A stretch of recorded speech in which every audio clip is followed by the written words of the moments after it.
নমস্কার, কেমন আছেন সবাই? ভিলেজ গার্লের নতুন পর্বে সবাইকে স্বাগত। আমি চলে এলাম মাছ নিতে। মাছের বাজার আমাদের বাড়ির সামনেই। তো মাঝি দাদা আমার জন্য মাছ কেটে রেখে দিয়েছিল। তো এই বাছুরটি ভাবছে এটা কোনো খাবারের জিনিস।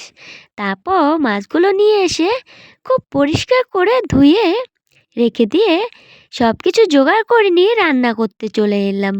তো কপিগুলোকে আগে থেকেই গরম জল দিয়ে ধুয়ে ভেজে তুলে রেখেছি। আর এদিকে আলুও কেটে রেখেছি, এগুলো নতুন আলু।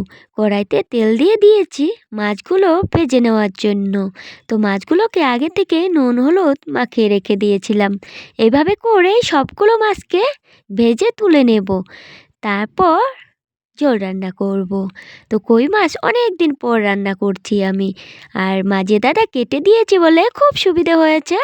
আমিও কাটতে পারি, কিন্তু কই মাছ কাটতে অনেকটা সময় লেগে যায়। কড়াইতে তেল দিয়ে জিরে ফোড়ন দিয়ে দিয়েছি।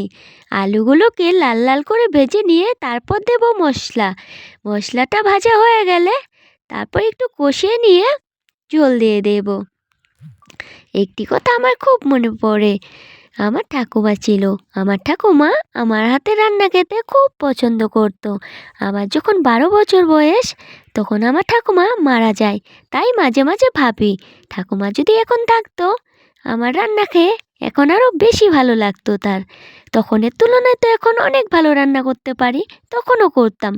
আমি খুব ছোটোবেলা থেকে রান্না করি, কারণ আমার মা অনেক ছোটোবেলা থেকেই দেখতাম নিরামিষ খায়।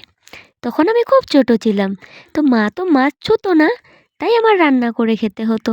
তার জন্যই আমার ছোটোবেলা থেকে রান্না করতে হয়েছে। তো ঝোলটা হয়েই এসেছে, তখন মাছ আর ফুলকপিগুলোকে দিয়ে দিলাম।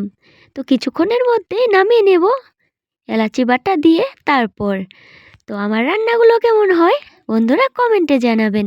আমি মনে যা আসে তাই করি, আমাকে কেউ শিখিয়ে দেওয়ার নেই।